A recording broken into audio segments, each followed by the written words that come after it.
Good morning friends, রোববারের সকালবেলা তোমাদের welcome. তো সেই জন্য সারাটা দিন একদম নিজের মতো করে কাটানো যাবে, তবে একটা টেনশন তো আছেই, যেহেতু স্কুলে কাল থেকে এক্সাম স্টার্ট হচ্ছে। বলতে গেলে এই এক্সামের টাইমটাতে প্রচুর প্রচুর মানে টেনশন হয়, আমার স্ট্রেস হয়ে যায় প্রচণ্ড পরিমাণে, কারণ এতগুলো কোয়েশ্চেন বানাতে হয়, মানে প্রত্যেকটা ক্লাসের কোয়েশ্চেন বানাতে হয় এবং প্রত্যেকটা সাবজেক্ট, মানে একদম অমানসিক যাকে বলে স্ট্রেস। তো এই স্ট্রেসটা প্রচণ্ড, মানে আমি জানি না কতদিন এই স্ট্রেস আমি নিতে পারবো। মানে বছরে 4বার করে এই স্ট্রেস নেওয়াটা ভীষণ মারাত্মক, কারণ যদি একটা সাবজেক্ট হয় দিন মানা যায়, কিন্তু এই 6টা করে সাবজেক্ট প্রত্যেকটা ক্লাসের কোয়েশ্চেন বানানো, ওই দিন 2-3 মান্থসের মধ্যে বানানো, তার মধ্যে সিলেবাস শেষ করা থেকে শুরু করে কোয়েশ্চেন আনসার পাঠিয়ে দেওয়া বাড়িতে, মানে প্রত্যেকটাই রয়েছে। কী বলবো, প্রচুর প্রচুর চাপ। তো যাই হোক, এবারে এক্সামটা তো উতরে দিই কোনো রকমে, তারপর দেখা যাক। হতে পারে কোনো ডিসিশন নিয়েও নিতে পারি চেঞ্জের ব্যাপারে, বা এই বাচ্চাদের জন্য যেহেতু কাজ করার ইচ্ছেটা প্রবল হবে, তো দেখা যাক, হয়তো নিজেই স্টার্ট করতে পারি, যেটা অনেকদিন ধরে ভাবছি স্টার্ট করব, তো নিজে স্টার্ট করে দিতেই পারি একটা নিজস্ব ক্লিনিক। দেখা যাক কী করা যায়। তো যাই হোক, all the best all my students, যারা এক্সাম দেবে তারা যেন খুব ভালোভাবে এক্সামটা দিতে পারে। আর ওদেরকে যতক্ষণ আমি এক্সামটা দেওয়াতে পারছি, যেহেতু আমার বাচ্চারা স্পেশাল নিড চিলড্রেন, ততক্ষণ মানে আমার একটা এক্সাম থাকে। তো সেই এক্সামটা শেষ হবে 12-এ, তার মধ্যে আমি একেবারে ঘেটেই থাকবো বলা যায়। তো যতটা চেষ্টা করছি মানে মাইন্ডটাকে কুল রাখার, স্ট্রেসগুলোকে সরিয়ে দেওয়ার, মাইন্ডটাকে কুল রাখার জন্য যতগুলো প্রসেস নেওয়া সম্ভব হতে পারে সেগুলো আমি নিচ্ছি। আজ থেকেই শুরু করে দিয়েছি সেই প্রসেস।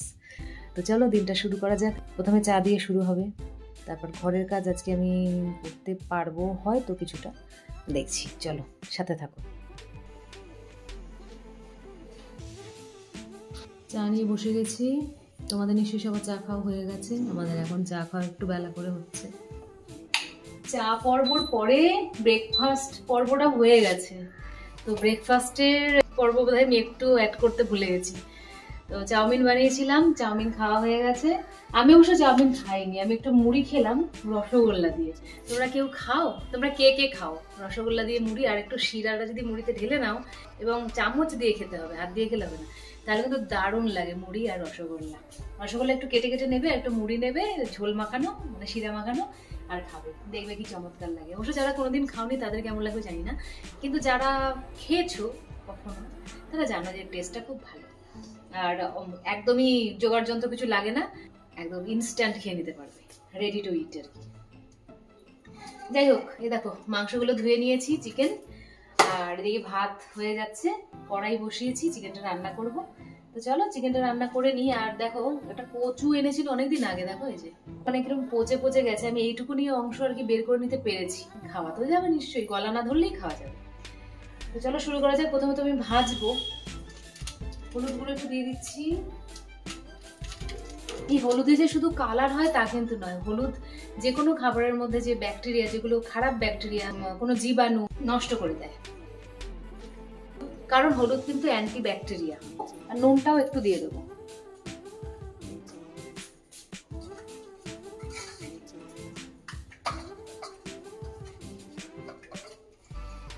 ভালো করে মাখিয়ে নিলাম। তেলটা গরম হলেই আমি চিকেনগুলো দিয়ে দেবো, করে তুলতে তুলতে আমি মশলাগুলো তৈরি করে নেবো। আর আজকে ভাবছি কি, ওই মিষ্টি কুমড়ো ফুলের একটু বড়া করবো। চালের গুঁড়ো আছে, ময়দা আছে, দেখি বেসন দিয়েও করা যেতে পারে, দেখা যাক, যখন করবো তখন তো শেয়ার করবো। দেখো ফুলগুলো কি সুন্দর লাগে। আগে না আমাদের বাড়িতেই কুমড়ো গাছ হতো, আর ফুলগুলো ফুটে থাকতো, কি ভালো লাগতো দেখতে। এইগুলো জানো তো, যে ফুলগুলো খাওয়া হয় সেগুলো সব পুরুষ ফুল। আরো কিছু ফুল হয়, আরেক ধরনের ফুল হয় কুমড়ো গাছে, এই ফুলগুলোর নিচের দিকে এরকম ছোট্ট মতো একটা ফল থাকে, ওগুলো হচ্ছে স্ত্রী ফুল। তেলটা গরম হতে হতে আমি এগুলোই করে নিচ্ছি। গোটাটা কেটে এর ভেতরে না একটা পুংকেশর চক্র থাকবে, যেহেতু পুরুষ ফুল।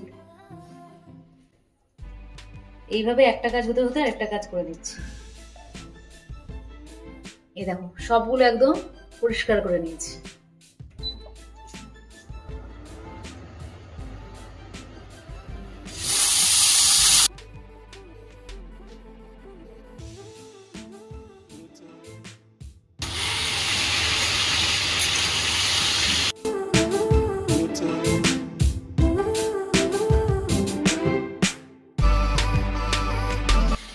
মাথা দিয়ে কচুটা করে নিই।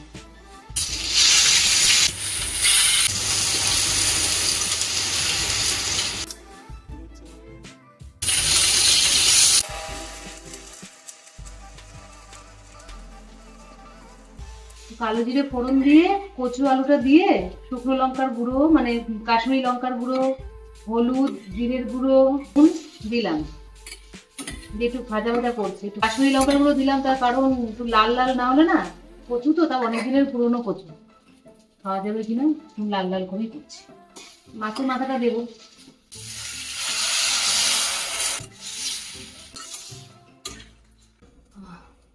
চিকেনটা ভাজা হয়ে গেছে আর কচুটা তো বসিয়ে দিয়েছি। আর এখানে এই আদা, রসুন, কাঁচা লঙ্কা আর টমেটো পেস্ট করে নিই।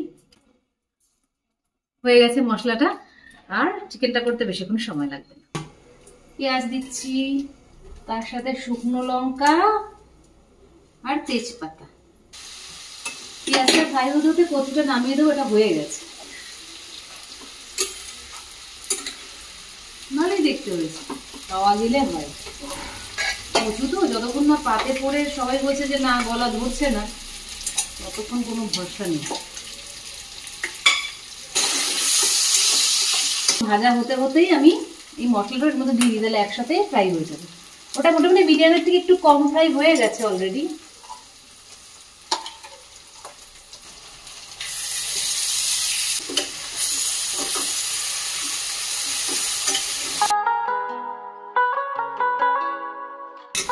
এটা ফ্রাই হতে হতে গুঁড়ো মশলাগুলো দিয়ে দিই। নুনটা একটু অল্প করে দিতে হবে, কারণ আগে আমি চিকেনটাতে নুন দিয়ে ভেজেছি। আবার সেই কাশ্মীরি লঙ্কার গুঁড়ো।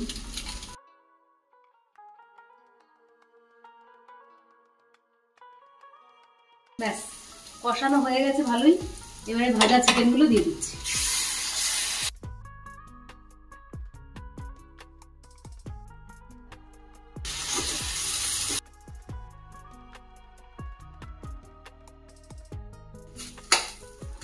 বেসন একটুখানি গুলে নেব, ফুলের বড়াটা করব। একটু নুন, একটু হলুদ, একটু জল।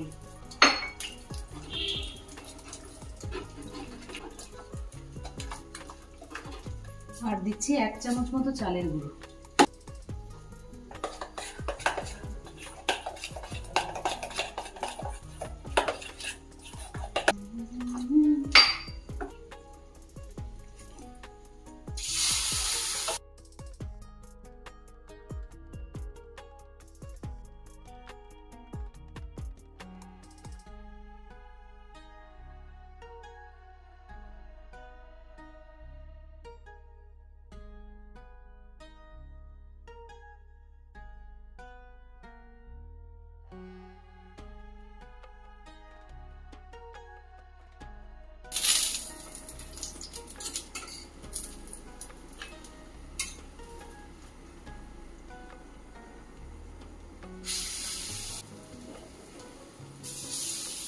And this is the final look.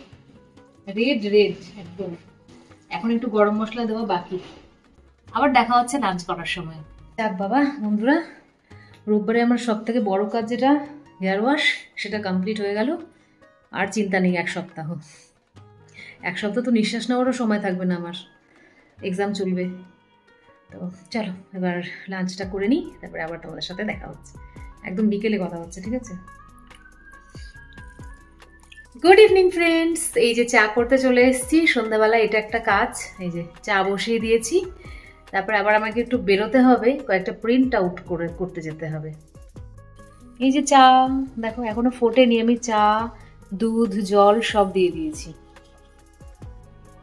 ফুটে গেছে। ফ্যান চালানোর সময় শুরু হয়ে গেছে, ফুল স্পিডে ফ্যান চলছে, এতই গরম পড়ে গেছে। আমাদের এখানে গরমটা হুড়মুড় করেই পড়ে, আস্তে আস্তে পড়ে না। আর আজকে তো পুরো ওয়েদারটা মেঘলা মেঘলা ছিল সারাদিন, কি জানি বৃষ্টি হতেও পারে হয়তো 2-1 দিনের মধ্যে। এখন আমি চা নিয়ে বসেছি, চা আর সিঙ্গারা দেখালাম তোমাদের। চা, সিঙ্গারা, বিস্কিট খেতে খেতে কথা বলছি। এখন আমার খাতা দেখতে হবে, খাতা নিয়ে এসেছি সব। বন্ধুরা আমি একটা জিনিস লক্ষ্য করে দেখেছি, আমার জীবনে যাই হোক না কেন, ধরো খুব কাজের চাপ, মানে স্কুলের চাকরি করে আর যে চাকরি করে একটু কাজের চাপ থাকে, কিছু না কিছু কাজ থাকে, অথবা অনেক রকম প্রবলেমও তো সব মানুষের জীবনেই হয়, কিন্তু ব্লগিংটা কিন্তু আমি প্রেফারেন্স দিয়েই করি, তাই না? যে কোনো পরিস্থিতি হোক না কেন ব্লগিং কিন্তু আমি করেই যাই। তার মানে ব্লগিংকে আমি মনে হয় একদম ফার্স্ট প্রেফারেন্সটাই দিই, আমার তো তাই মনে হয়। চলে এসেছি রান্না করতে। এখন আমাকে সব রকম রান্নাই করে রাখতে হবে, মাছের ঝোল থেকে শুরু করে ভাত, ডাল, তরকারি যা যা আছে সব করে নিতে হবে কালকের জন্য, কারণ কালকে সকাল সকাল ছুটতে হবে এক্সাম নিতে। একটা কথা বলার জন্যই আমি ক্যামেরাটা অন করেছি, সেটা হচ্ছে আমি কয়েকদিন ধরে লক্ষ্য করেছো বেশ ভালো ভালো থাম্বনেইল বানাচ্ছি। কে কি লক্ষ্য করেছো আমাকে বলবে, কমেন্ট করবে। তারপরেও দেখছি আমার ভিউজ কিন্তু যেরকম ছিল সেরকমই আছে, মানে খুব একটা হেরফের হয়নি। তবে আমার খুব মোটিভেটেড লাগছে ভিডিওগুলো বানাতে, থাম্বনেইলটা সুন্দর করে দেবো এরকম মনে হচ্ছে। তাহলে মোরাল অফ দ্য স্টোরি কি? একটা বইয়ের মলাট যত ভালোই হোক না কেন, বইয়ের ভেতরে না ঢোকা অবধি তুমি কিছুই বুঝতে পারবে না। সেই কারণে এখন মলাট দেখে কেউ কিছু ধারণা করে না। মলাট দেখেই যে আমি ঢুকে পড়বো এমন কোনো কথা নেই। অনেক সময় সাদামাটা যে থাম্বনেইলটা ইউটিউব সাজেস্ট করে দিল সেটা দিলেও অনেক সময় দেখা যাচ্ছে লোকজন দেখছে। তার মানে বোঝা গেল কিছুতেই কিছু হয় না। যখন যা হওয়ার হয়ে যায় দুম করে, তুমি বুঝতেও পারবে না, তুমি তখন আটকাতেও পারবে না। যদি ভাবো না না এখন ভিউজটা ডাউন হোক ডাউন হোক ডাউন হোক, পারবে না। যদিও কেউ এটা বলে না, কেউ উইশ করে না, কিন্তু চাইলেও পারবে না। যখন ডাউন হবে না চাইলেও পারবে না, আর যখন ডাউন হবে তখন চাইলেও আপ করতে পারবে না। তাহলে কিছুই যখন আমাদের হাতে নেই, একমাত্র ভিডিও করাটাই আমাদের হাতে আছে, সেটাই করে যাও। অনেকে আমাকে বলো যে একটু সাপোর্ট করো, পাশে থাকো, তাদের জন্য আমার এই লাইন কয়েকটা থাকলো। বন্ধুগণ, আমার রান্না তো চেপে গেছে, মানে ভাত প্রায় হয়ে গেছে, মাছ ভাজা হয়ে গেছে, মশলা কষাচ্ছি। এবার মাছের ঝোলটা নামালেই ব্যাস রান্নাটা হয়ে যায়। আর কিছু সেরকম করতে হবে না, কারণ সকালের ডাল ভাজা এগুলো রয়েছে। যা করার কালকে সকালে একটুখানি এক পদ করতে হবে, ভাত একটা ভাজাভুজি, চা করে আমি বেরিয়ে যাবো।